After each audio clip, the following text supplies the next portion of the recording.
Boa noite, graça e paz. Muita alegria, estamos aqui de novo. Ver todo esse pessoal aqui é muito bom. Já temos aqui muita gente, né? Irmão Rodolfo, irmã Liliane Costa, Valdson, irmã Claudete, pastor Queiroz, Vitor, graça e paz para todos. Bom, meus irmãos, é uma alegria estar aqui, é sempre bom. Eu havia dito que possivelmente esse seria nosso último encontro, mas não será. O tema é muito extenso e muito complexo e a gente tem que fazer um resumo, né? E aqui, como não é diferente, nós faremos um resumo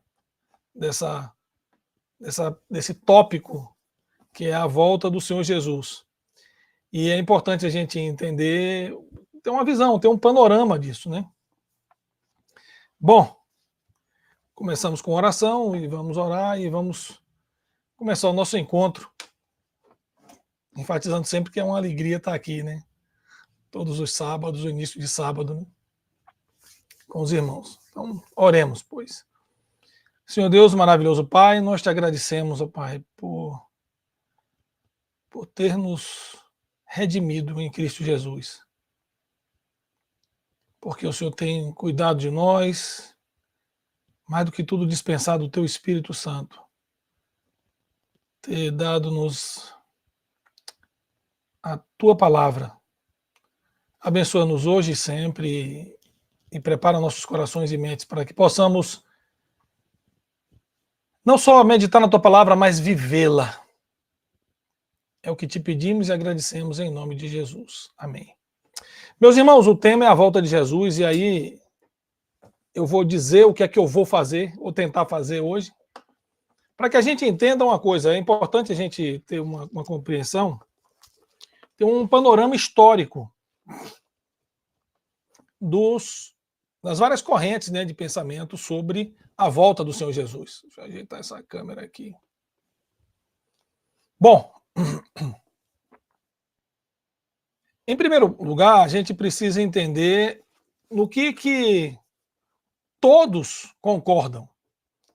Todos concordam. Eu digo todos assim, falando de maioria, porque alguns talvez não concordem plenamente com isso.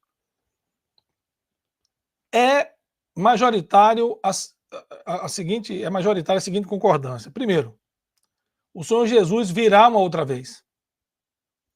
Segundo, essa volta será visível, repentina ou súbita, e aí o repentino ou súbita não está ligado diretamente àquele não abrir e fechar de olhos ou não piscar de olhos, porque aquele texto de piscar de olhos no texto de Coríntios tem a ver com a glorificação. Mas a volta será repentina, no sentido de inesperada, assim, a qualquer tempo, né? Não porque nós não esperamos, porque nós esperamos e a igreja espera desde sempre. Então é visível, súbita e física. E isso é o que todo mundo concorda. Essa é uma concordância que, obviamente, o texto bíblico deixa muito claro, em Mateus 24 está claro, o apóstolo Paulo diz isso claramente, o apóstolo João diz isso claramente. Nós vemos, mesmo na escatologia do Antigo Testamento, nós vemos que a vinda do Messias é visível, e é física, e é em poder. Isso é muito importante. Então, dito isso, a guisa, né, a propósito de introdução, eu gostaria de lembrar aos irmãos o seguinte: nós temos várias correntes de pensamento a respeito da volta do Senhor Jesus. E essas correntes se dividem basicamente no que diz respeito à interpretação do milênio, que é o texto que está lá em Apocalipse 20, de 1 a 8, e a respeito da tribulação, que está em praticamente todos os textos do Novo Testamento, que o Senhor Jesus fala na tribulação, o apóstolo Paulo fala de uma tribulação, João aponta isso claramente, com detalhes em Apocalipse, enfim. Então, como é que os cristãos, os teólogos, dividem essa visão sobre a volta de Jesus e o juízo final, na interpretação em relação ao milênio e na interpretação em relação à tribulação. O panorama fica da seguinte forma: nós temos aqueles que creem que o Senhor Jesus vem antes do milênio, chamado pré-milenistas, que Jesus vem depois do milênio, chamado pós-milenistas, e que, portanto, entendem o pré-milenista entende o milênio literal, o pós-milenista e o chamado amilenista ou não milenista, ou aquele que entende que o milênio é simbólico, que são os chamados amilenistas, entendem que o milênio já está ocorrendo porque ele começa com o Senhor Jesus à direita do Pai e, portanto, ele já reina. E aí, claro, nós vamos tratar dos detalhes e dos argumentos e contra-argumentos de cada corrente. Mas basicamente isso. Então, tanto amilenistas, pós-milenistas e pré-milenistas, chamados clássicos ou históricos, creem que o Senhor Jesus vem depois da tribulação. Portanto, na sua maioria, esses amilenistas, pós-milenistas e pré-milenistas, clássico ou histórico, creem na vinda do Senhor Jesus pós-tribulação. Alguns no meio da tribulação. Então vejamos, em relação ao milênio, nós temos isso: o milênio literal ou simbólico. E em relação à tribulação, pré-tribulacionistas ou pós-tribulacionistas. Os pré-tribulacionistas, que na sua maioria, e no Brasil é maioria, são... Você não está conseguindo assistir, Liliane? Você não está conseguindo ver a imagem? Alguém mais está com problema de assistir? Porque a transmissão está sendo feita aqui. Alguém que está no YouTube, por favor, informe aí se o som está bom, se a imagem está boa. Alguém mais não está conseguindo assistir?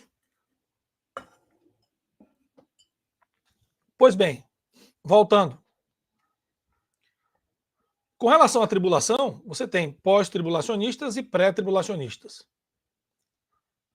Os pré-tribulacionistas, na sua maioria, são chamados pré-milenistas dispensacionalistas. Ok? Beleza. Então, como é que ficaria esse desenho? Eu tenho aqueles que creem que o milênio é simbólico, amilenistas e pós-milenistas, que o milênio é literal, pré-milenistas, clássico ou histórico ou dispensacionalista. Beleza? Maravilha. Perfeito? Vamos lá. A gente precisa fazer um panorama histórico disso. E eu vou ser bem breve, senão a gente não tem 2 horas, não dá tempo. A igreja, eu vou chamar de igreja primitiva, né? Vou chamar de igreja primitiva, porque na verdade é a igreja patrística, a igreja que vai para o 2º século, né? Primeiro, 2º século, final do 1º século, né? Início do 2º século. Essa igreja era fundamentalmente pré-milenista clássica. O que é que significa isso? E aí eu já vou começar a fazer uma definição bem curta, e a gente vai depois entrar em mais detalhes. Significa que a igreja passa por uma tribulação e o Senhor Jesus, depois de arrebatar a igreja, encontrar com ela nos ares, desce e estabelece em Jerusalém um reino de 1000 anos. E aí nós vamos discutir a questão das ressurreições, etc. e tal. Ok?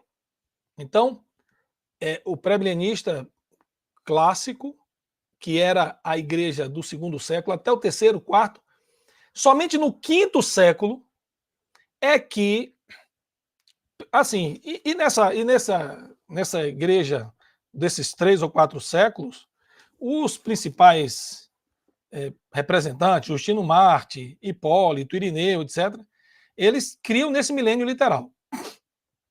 Ok? Então a interpretação de Apocalipse era literal. Somente no quinto século é que o pré-milenismo deu lugar ao chamado amilenismo. E hoje em dia, você tem teólogo reformado como o Huckman, né? Como, dependendo da pronúncia, né? Huckman, que ele diz assim: não, eu não sou amilenista, eu acho que há um milênio. E Jesus reina no céu. E pós-milenistas também.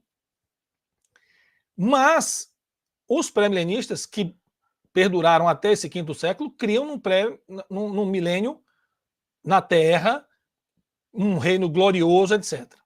Acontece que essa visão estava carregada de um conceito, ainda de certa medida, triunfalista, de um reino soberbo, suntuoso, rico, etc, etc, etc. Diante da realidade posta daqueles séculos, a despeito do crescimento, do fortalecimento da Igreja Católica Apostólica Romana, você também tem uma certa um problema de corrupção, decadências e lutas, e os pré-milenistas começam a dar lugar àqueles que diziam não.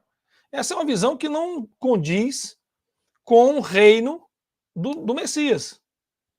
E lutam e interpretam Apocalipse da seguinte forma: olha, Apocalipse é um texto carregado de símbolos. Portanto, a visão do milênio tem que ser simbólica também. Afinal de contas, só quem fala em milênio é João em Apocalipse. Jesus não fala em milênio, Paulo não fala em milênio, enfim. Nem mesmo no Antigo Testamento havia esse conceito de milênio literal. E aí, durante do quinto século até a Reforma, foi a visão predominante de que o milênio não era literal. Ok? Tudo bem. No período da Reforma, Lutero, Calvino e outros reformadores, né, no período Reforma e pós-Reforma, eles entendiam que não só o milênio era simbólico, porque a interpretação de Apocalipse era simbólica, como eles identificavam o anticristo apontado em Apocalipse como sendo o papado. E Calvino combatia isso veementemente. A questão toda é que nesse ínterim nós temos também as cruzadas, né? Um pouquinho antes, né? Um pouquinho antes nós tínhamos as cruzadas. E aí, como é que fica essa história de que, bom, então o papado, mas antes, quem era o falso profeta? Quem era o anticristo? Era o Islã. Então, os pré-milenistas diziam, não, está se cumprindo, afinal de contas, está aí, as cruzadas dizem respeito ao estabelecimento desse reino, etc. e tal. Então você tinha toda uma discussão não só da exegese, da interpretação bíblica de Apocalipse 20, de 1 a 8, como também uma leitura de contexto, de circunstância, para que os fatos ocorridos fossem se encaixando naquela interpretação ou visão que aquelas pessoas tinham. Porque a certeza da volta de Cristo fez com que muitos olhassem para o mundo sempre fazendo essa leitura. Haverá sinais. Por quê? Mateus 24 é muito claro que haveria sinais. Guerras, rumores de guerras, pai contra filho, filho contra pai, etc. E cataclismos. Porque o apóstolo Pedro também fala que o céu se enrolaria, os poderes dos céus seriam destituídos. Enfim, você tem cataclismo. E todos eles, tanto aqueles da igreja do segundo até quinto século, e o do quinto século em diante, até pré-reforma e depois pós-reforma, eles também tinham, além da volta visível, além da volta física, além da volta em poder, o necessário acontecimento de cataclismos antes da volta do Senhor Jesus. Todo mundo concordava com isso. Ora, mas à medida em que as circunstâncias, poderes, guerras, isso ia mudando, também a visão ia sendo, vamos dizer assim, ajustada, né? E eu estou fazendo um resumo gigantesco. Por quê? Porque em cada período desse há obras que fizeram essas interpretações, autores, etc. E eu não vou estar aqui citando cada um deles, porque não ia ser brincadeira, não. A propósito disso, quem quiser ter uma visão mais detalhada, histórica, está aqui, Teologia Histórica do Greg Allison para ver, tá ok? Aqui tem esse panorama histórico que eu estou fazendo aqui bem resumido, de uma maneira bem detalhada, muito boa. Senão eu vou fazer uma referênciazinha a ele daqui a pouco. Só que aí o que acontece? Depois desse período pós-reforma, entra uma questão que é a ideia de que o reino de Cristo, estabelecido aqui, através da igreja, iria prosperar, todos iriam ouvir do evangelho da vida, e nesse momento de ápice, o Senhor Jesus voltaria. Essa é a visão pós-milenista, que também interpreta o milênio como simbólico e também entende que Cristo já reina, desde que ascendeu aos céus e sentou à direita de Deus Pai. Só que a visão pós-milenista, que é minoritária hoje e já era minoritária à época, tem como grande representante o Jonathan Edwards, né?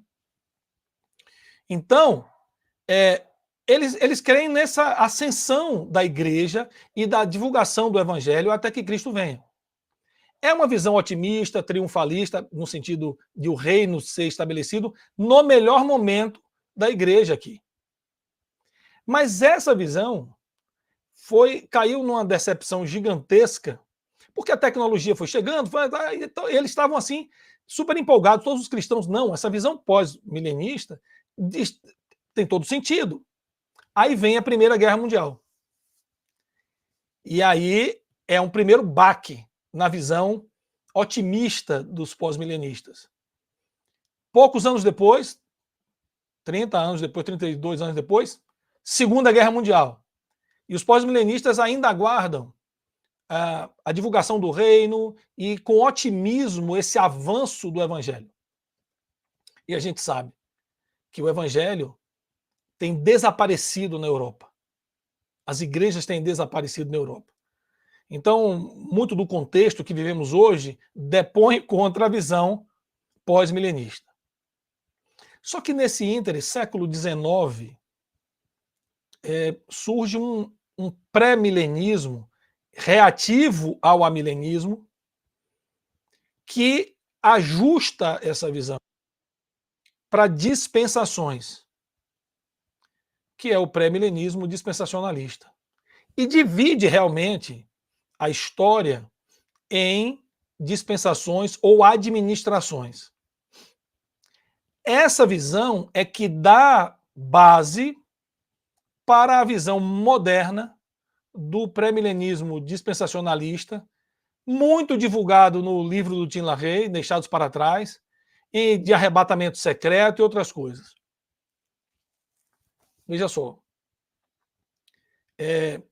Sem desrespeitar a visão de cada pessoa, há um problema sério nessa questão do arrebatamento secreto, né? Sério. Claro que, quando a gente pensa no pré-milenismo dispensacionalista, não é só o arrebatamento secreto que é um problema de discussão, mas é também a visão de igreja e Israel, como sendo coisas muito distintas, e Jesus tratando de maneira diferente, absolutamente diferente, um e outro. Então, igreja, no pré-milenismo dispensacionalista, que é pré-tribulacionista, que é antes da tribulação, a igreja não passa pela tribulação, quem passa pela tribulação é Israel, e Jesus estabelece um reino tratando. Problema grave com isso.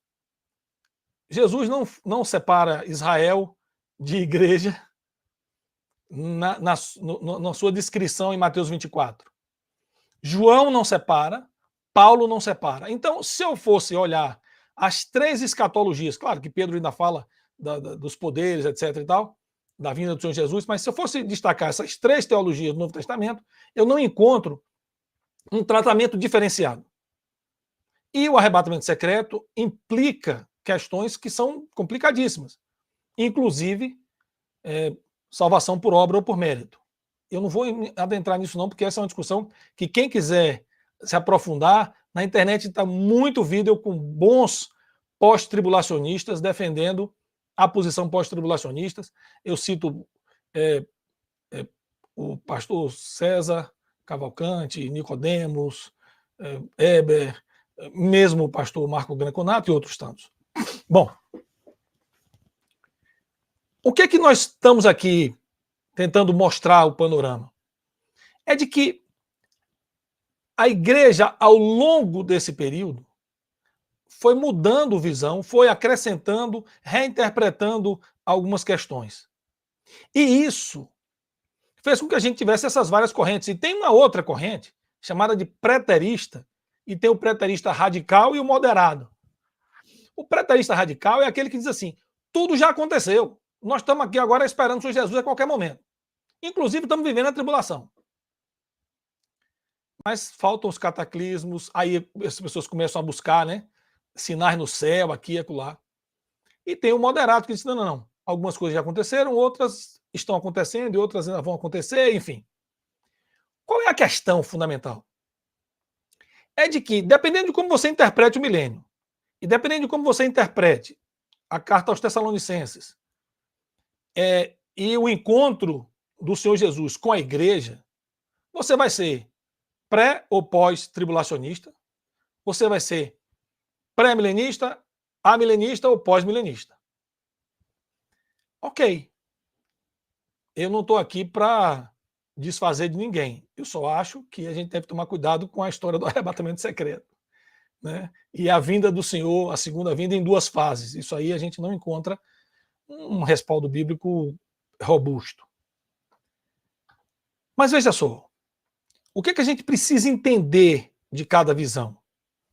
E aqui eu venho para uma outra indicação bibliográfica, que é um dos textos que eu uso bastante, que é o texto do Frame. É esse livro aqui. Tá? E uma coisa que é importante a gente ver, e eu vou citar rapidamente aqui, é de que, para o amilenismo, a prisão de Satanás tem sentido simbólico, e para os amilenistas, Satanás está preso. Ele não tem tanto alcance quanto poderia ter caso ele não estivesse preso. Então, aquela interpretação de Apocalipse 21 a 8, e eu vou botar Apocalipse 21 a 8 aqui na tela, para a gente ler, e cada um vai tirar, obviamente, sua conclusão. Mas é importante a gente entender assim: a visão de que o livro de Apocalipse é fundamentalmente simbólico não pode excluir, dentro apesar do uso dos símbolos, narrativas concretas, reais. Isso aí a gente tem que ter muito claro na nossa cabeça. A segunda coisa que a gente não pode esquecer é o seguinte: não tente fazer conta. Ainda que você interprete Daniel 7, etc., faça as contas e entenda que são 7 anos, períodos de 7 anos, isso e aquilo, não tente adivinhar o dia que o Senhor Jesus vai voltar. Ele não disse isso. Paulo não disse isso. João não disse isso. Nenhum dos profetas no Antigo Testamento disse ou datou a volta do Messias. Então não tentem. Todos que tentaram falharam, e falharam vergonhosamente e fragorosamente. Então, assim, e aí são criadas teologias em cima da desilusão, do fracasso das predições, né? Então, assim, não entra nessa, né? Então, para o amilenista, essa visão, né, é simbólica. E ele enfatiza muito que é o período de sofrimento da igreja, atualmente, né? Agora, nenhum amilenista pensa em datar, de maneira nenhuma, não faz sentido. E a primeira ressurreição de Apocalipse 25, do ponto de vista milenista, que é o chamado estado intermediário. Isso na semana passada nós falamos sobre o estado intermediário, que ali era um relato do estado intermediário. Agora você note, o amilenista interpreta tudo simbolicamente. Mas aqui na narrativa do estado intermediário, ele entende que aquilo ali está representando, de fato, almas reais diante do trono, né? Enfim. Vamos a Apocalipse 28, eu vou compartilhar com os irmãos, porque esse é o texto que dá maior polêmica Apocalipse 20, versos 1 a 8. E eu vou compartilhar aqui agora.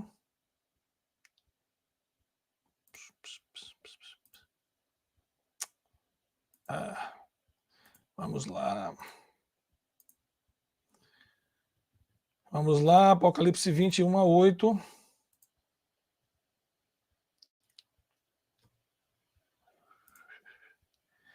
Diz assim a palavra do Senhor. Então vi descer do céu um anjo que tinha na mão a chave do abismo e uma grande corrente.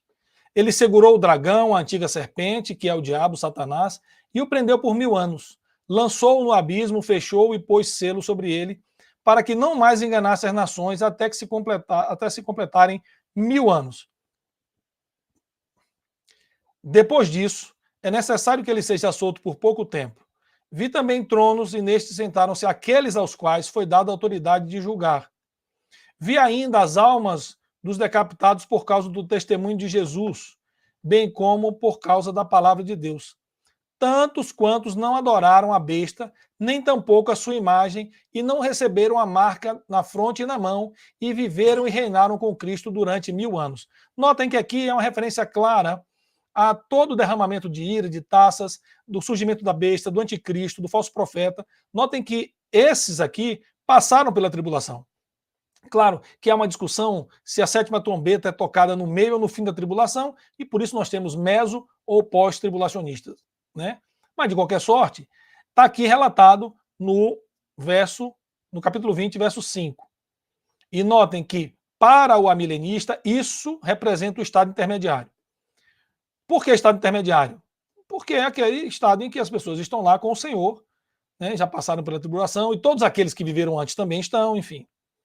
Os restantes dos mortos não reviveram até que se completasse 1000 anos. Essa é a primeira ressurreição.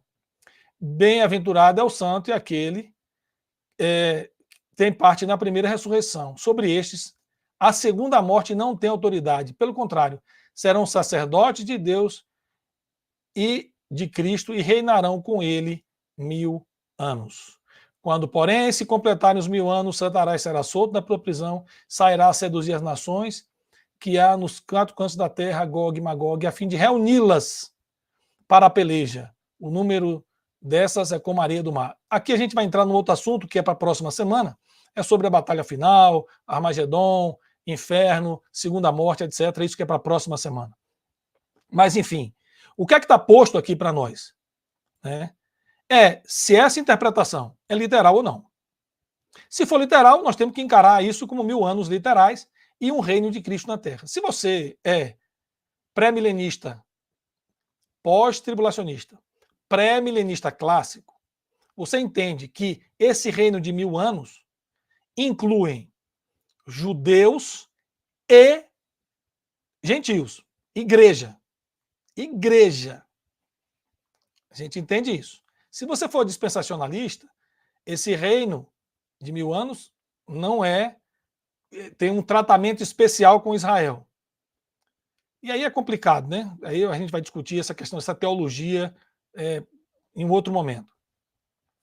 Ora, se a gente analisar isso aqui, eu estou falando do amilenismo, ou seja, para o amilenismo não existe esses 1000 anos literais.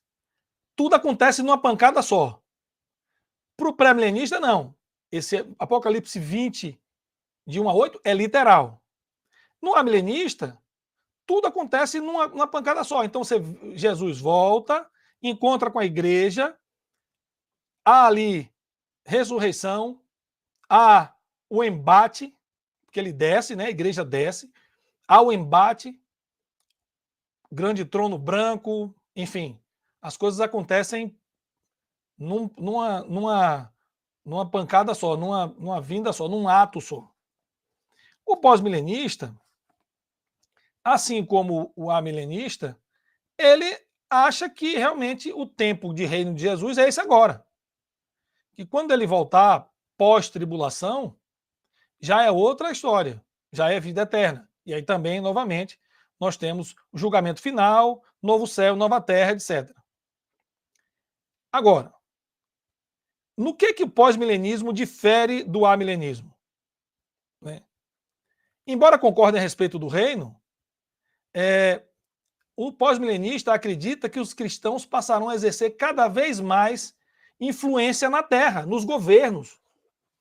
Bom, eu não vejo isso. Mas tudo bem, estou eu aqui emitindo juízo de valor. Eu não queria emitir juízo de valor agora, não. Só depois. É que vocês vão saber qual é a minha posição. Bom, e aí voltamos aqui ao pré-milenismo, né? E no pré-milenismo, nós temos a visão clássica ou histórica ou aquela visão dispensacionalista. O dispensacionalismo, que é o mais recente, que é o mais complicado, ele fala que o arrebatamento está descrito em 1 Tessalonicenses 4, 16 e 17. E esse arrebatamento é só uma primeira fase. O Senhor Jesus vai voltar uma segunda vez. A gente não vê isso no texto bíblico. A outra questão é de que isso tudo acontece antes da tribulação. Então, a segunda fase da volta viria para estabelecer esse reino. Né? Ele voltaria novamente para estabelecer esse reino. Então, assim, a gente tem alguns problemas teológicos com essa visão dispensacionalista.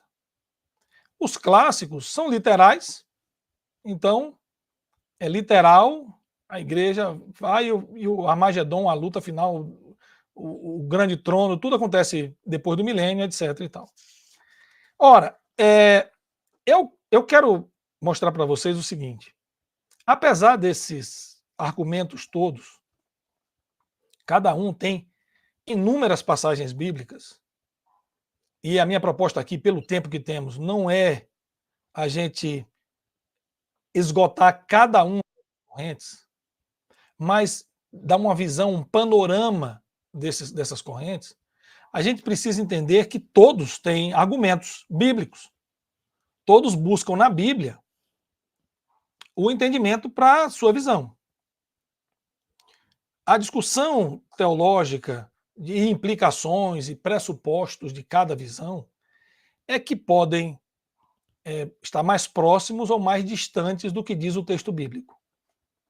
Mas, fundamentalmente, se você entende que o texto de Apocalipse 20, de 1 a 8, é simbólico, então, portanto, a corrente é simbólica, o abismo é simbólico, e são de fato símbolos. Corrente é símbolo, abismo é símbolo, tudo isso é símbolo.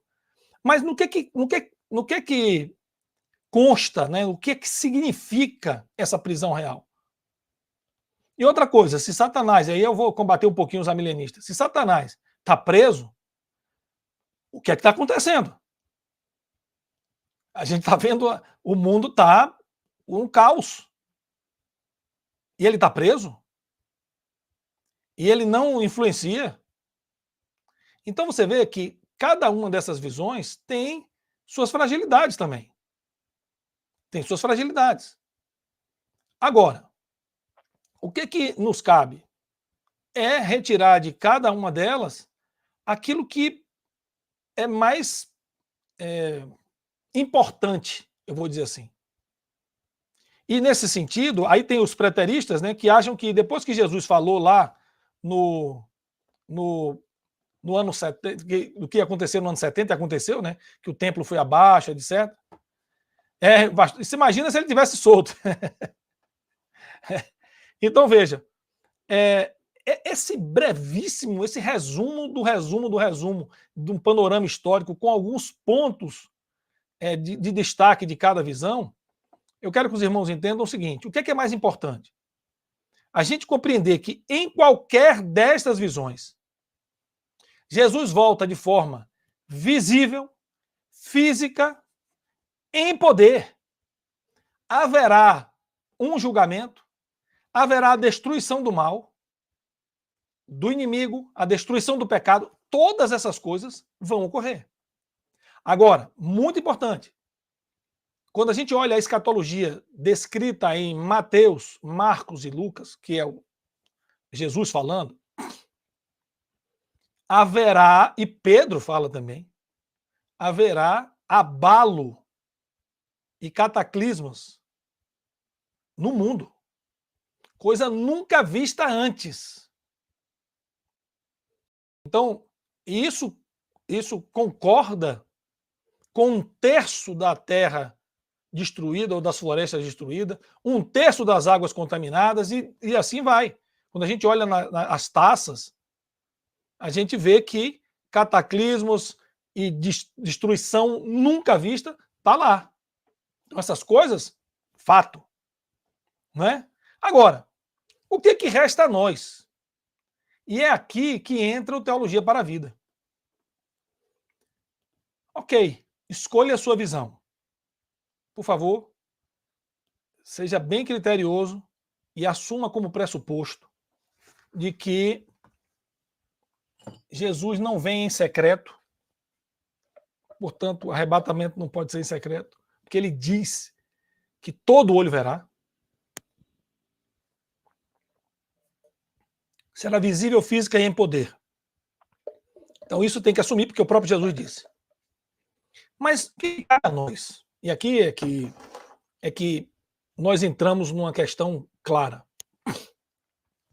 Todas essas visões, elas têm, a gente pode separar em duas linhas. O já e o ainda não. O já é tudo que já aconteceu. E que a gente consegue identificar na história. Ou consegue uma aproximação muito boa da história. Porque quando se fala na destruição do templo, e o templo que Jesus disse que seria destruído, que não faria pedra sobre pedra, isso já aconteceu no ano 70. Então, há fatos que já aconteceram. E há fatos que ainda não aconteceram. E aí eu vou compartilhar mais uma vez alguns textos bíblicos que eu acho que esses textos são os textos que devem nortear a nossa mente no que diz respeito à volta de Jesus. Mateus 24, fundamental. Toda a descrição no Novo Testamento. Apocalipse é fundamental. Mas é fundamental que a gente não saia fazendo conta. E a gente tenha atitude em relação à fé e à certeza da volta do Senhor Jesus. Então vamos lá. O que é que nós temos, por exemplo, em Hebreus, capítulo 1, a partir do verso 1 e 2, né? Deixa eu compartilhar aqui.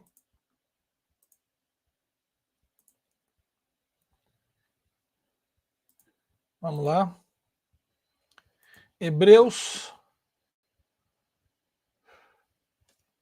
Havendo outrora Deus falado muitas vezes e de muitas maneiras aos pais pelos profetas, nesses últimos dias nos falou pelo Filho, a quem constituiu herdeiro de todas as coisas, pelo qual fez o universo. Aí a gente vê. Ora, nós estamos nestes últimos dias, significa que a igreja já estava nos últimos dias. E nós continuamos nos últimos dias. Esse é um ponto. Vamos a uma outra passagem bíblica. Colossenses 1,13.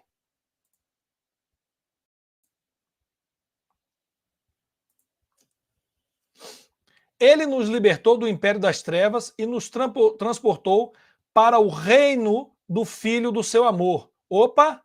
Então significa que o Senhor Jesus reina. Se vai ter um reino literal na terra, ou se é um reino, ele já reina agora, o fato é que ele já reina. Se vai ter um literal ou não, ele reina, ele é Senhor já agora.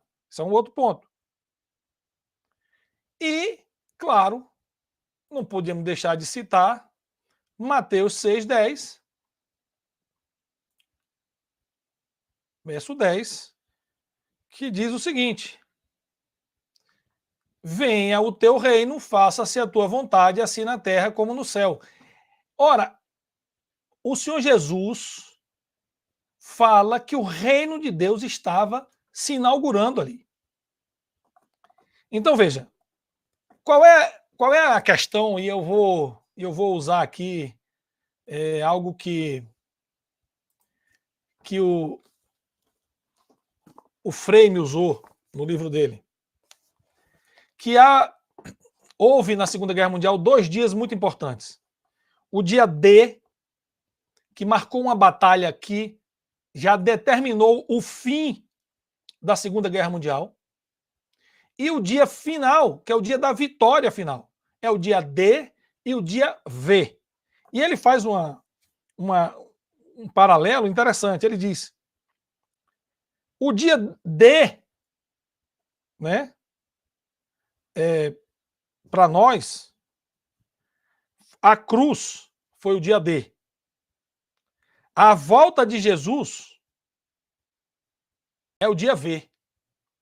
A gente sabe que a batalha da Normandia determinou o fim da guerra. Ali, a guerra foi vencida. Mas faltava alguma coisinha para fechar, para dizer, não, agora acabou de vez. Então, independente disso, pós-milenistas, amilenistas e preteristas enfatizam o já e muitos pré-milenistas o ainda não. Ora, o que a gente faz então?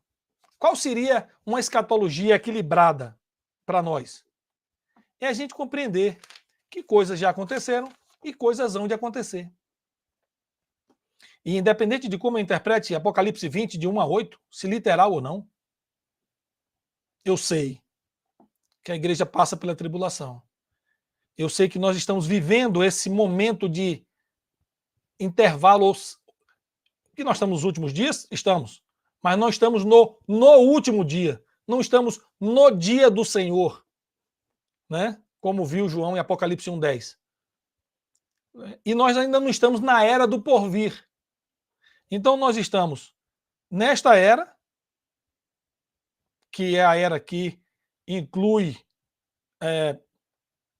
a ressurreição de Cristo, depois vem todo um período pós-ressurreição de Cristo, e nós estamos nele, eles estavam ali a igreja, né, na época de ressurreição, estamos nós aqui, e a gente não sabe quando, pode vir essa segunda vida, parousia, ou parousia, que é o que está por vir.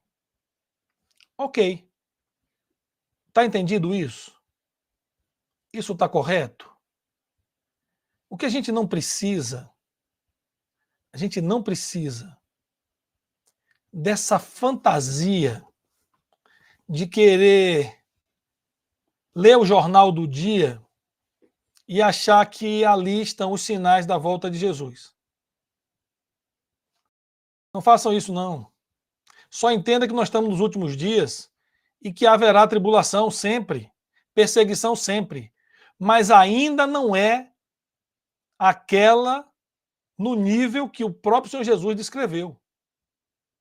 E por mais que haja movimentos em astros, cometas, etc., ainda não houve abalo, nem cataclismo, como está descrito na palavra.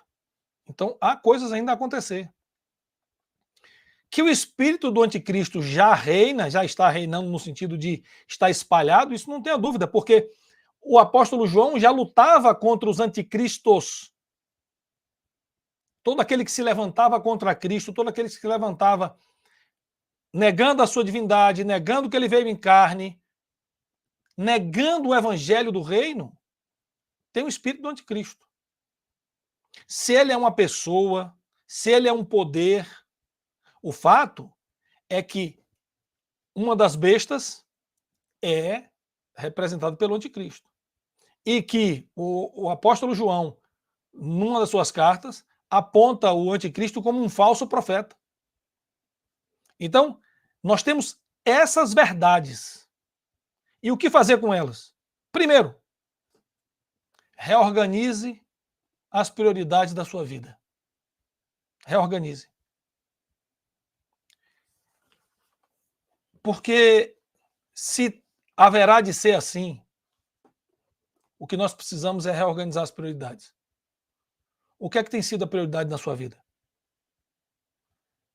O reino, o pão, que é a palavra de Deus, uma vida reta, devota, uma vida piedosa diante do Senhor, ou ser considerado ou melhor isso, ou melhor aquilo, ou a ganância, ou a ambição, ou a vaidade, ou o poder, ou querer se estabelecer em posições, essa ou aquela.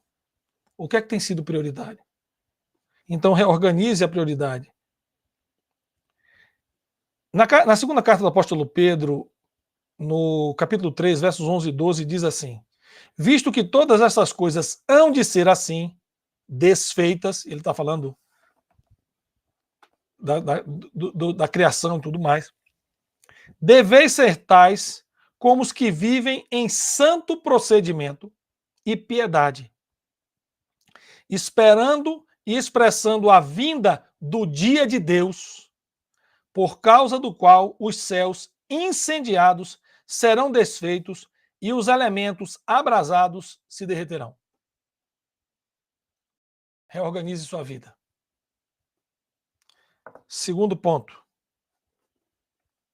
Se nós estamos ansiosos com a vinda do Senhor, devemos nos purificar ainda mais. Isso está não só em 2 Pedro 3, 11 e 12, mas quando a gente, em Apocalipse 22, 20, diz, ora vem Senhor Jesus, Maranata, a gente tem que ter esse discernimento de que se somos filho e ele ainda não se manifestou, porque ele ainda há de se manifestar, sabemos que quando ele se manifestar, seremos semelhantes a ele. Porque haveremos de vê-lo como ele é. E assim mesmo se purifica todo o que nele tem esta esperança, assim como ele é puro. Se nós entendemos que o Senhor Jesus vai voltar e cremos nisso, busquemos andar em santidade. Nos purifiquemos nessa vida nele.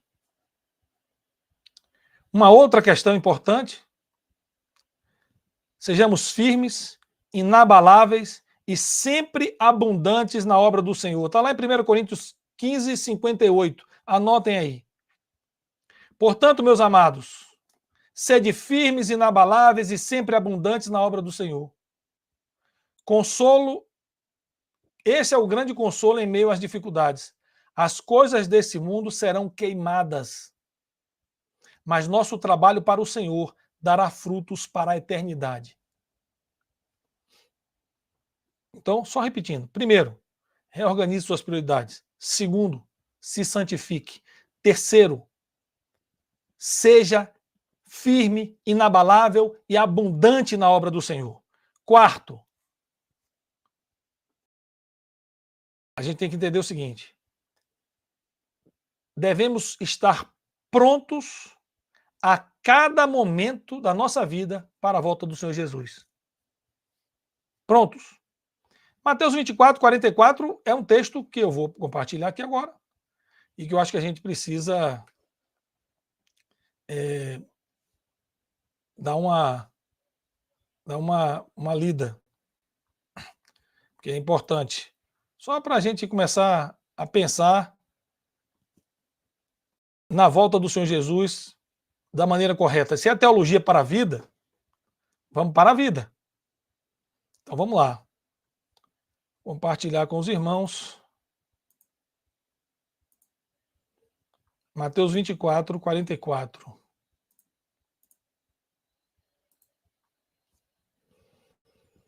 Vamos lá.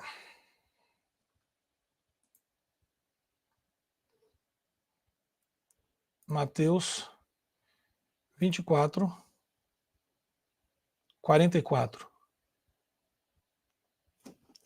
Por isso ficai também vós apercebidos, porque a hora em que não cuidais, o Filho do Homem virá. Estejamos atentos. Estejamos atentos.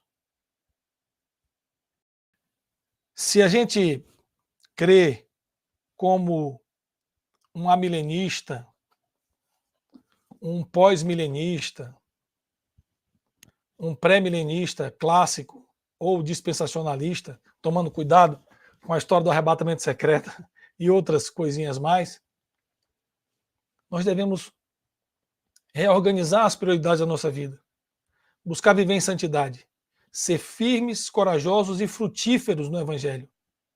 E devemos estar prontos todos os dias. Isso não significa uma vinda súbita do Senhor Jesus. Os sinais serão dados, cataclismos, elementos se desfarão, tem a manifestação patente do anticristo, das bestas, do falso profeta, que esse espírito já reina, já rege em algumas questões do mundo atual, mas nós devemos estar atentos a isso. É importante conhecer a escatologia? Ok, é importante. Mas você tem que tentar trazer essa doutrina para aplicação prática na sua vida.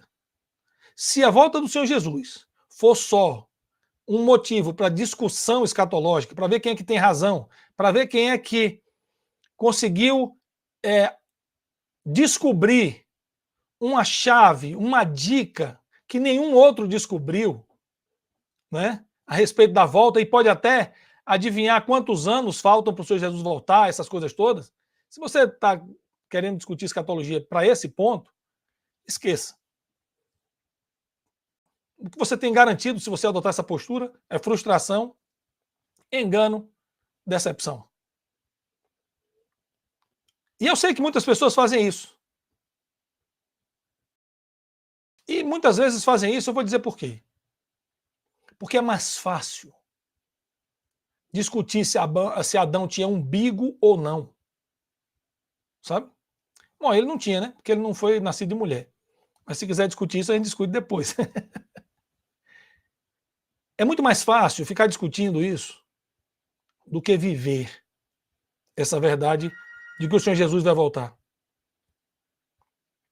É muito mais fácil ficar tentando marcar dias e tempos, tentando escrutinar e vincular Daniel, Ezequiel, Apocalipse, etc., do que viver a verdade de que o Senhor Jesus vai voltar. É muito mais fácil ficar fazendo painéis, seminários e palestras do que reorganizar a própria vida e dar prioridade ao que tem que ter prioridade. Buscar uma vida santa, ser firme e frutífero no Evangelho e estar pronto para a volta do Senhor a qualquer momento. O Senhor Jesus vai voltar. Haverá certamente um juízo para todos, uns para vida eterna e outros para condenação. E é isso que nós vamos tratar na próxima semana. Vamos falar do juízo final, vamos falar da última batalha, enfim. Sim, viver é morrer o velho homem. Exatamente. Exatamente. Eu vou até compartilhar isso aqui. Viver é morrer o velho homem. Exatamente. Se o velho homem está sendo morto todos os dias, amém. Você está pronto. Pronto. E o Senhor Jesus vai voltar. E vai lhe encontrar como você deve estar. Com a sua vida e as prioridades devidamente organizadas. Exatamente. Como se fôssemos encontrar com ele amanhã ou agora, nesse minuto. Acabou a live e o Senhor Jesus voltou. Pum. Exatamente, Solange. Exatamente. É esse o resultado do Teologia para a Vida. Não é a gente ficar aqui, e eu tenho argumentos para um lado e para o outro, eu tenho, tá? E é mais importante a gente ter isso claro na nossa mente, que coisas já aconteceram, outras haverão de acontecer, e nós temos que estar prontos. Uma vida piedosa, uma vida em que o Senhor é prioridade, Ele é Senhor em nossa vida, uma vida frutífera no Evangelho, e sempre prontos. E aí sim, podemos dizer, Maranata, né? Ora vem, Senhor Jesus. E aguardar. Uma certeza que temos é que onde Ele estiver, ali estaremos. Porque ele garantiu isso. Ele disse que estaríamos com ele. É disso que se trata. Essa é a aplicação clara e direta dessa doutrina, dessa verdade bíblica, dessa revelação que é a volta do Senhor Jesus. Eu, para finalizar, gostaria de dizer o seguinte: eu não vou fazer isso agora, porque na próxima semana a gente encerra o Teologia para a Vida. Eu vou dar um tempo, vou me dar umas férias das lives assim de série, posso marcar lives esporádicas, mas uma outra coisa que eu gostaria de fazer, eu tenho de pensamento assim, é a gente partir para uma nova caminhada chamada de vida devota ou vida piedosa, que tem a ver com o exercício e a prática da vida cristã. Esse é um assunto. O outro, eu diria a vocês o seguinte: na próxima semana, quando a gente estudar a última batalha, juízo final, etc., a gente pode tratar e ver o seguinte: precisamos, e aí pode ser o dever de casa, ou eu posso tentar preparar isso, não para agora, eu preciso descansar um pouco, pelo menos as 3 principais teologias escatológicas, ou 3 escatologias do Novo Testamento: Jesus, Paulo e João. As 3 estão expressas na Bíblia. No que elas são complementares? Né? No que uma detalha a outra? Porque tudo é palavra de Deus. E nenhuma contraria a outra. Nenhuma contraria a outra. Então, isso seria fantástico a gente fazer também. Mas, enfim, isso é um projeto para bem futuro. Tá bom? Então, só para fechar, o Senhor Jesus vai voltar em poder e glória sobre as nuvens do céu, de forma visível, visível para todo o universo e todo o planeta. Voltará em poder. E assim como ele reina, continuará reinando. E nós estamos com nossa vida organizada, as prioridades estão devidamente colocadas, estamos vivendo uma vida devota, pura, piedosa. Nós estamos sendo firmes e frutíferos no Evangelho. E, por fim, estamos prontos. Deus abençoe todos e, com fé, busquemos estar prontos. Um forte abraço. E todo olho verá. Exatamente. Deus abençoe todos. Até próxima sexta-feira. Próxima sexta-feira é nosso último encontro do Teologia para a Vida. Tá bom? Deus abençoe todos. Espero que tenha sido uma boa caminhada. Para mim foi uma jornada maravilhosa.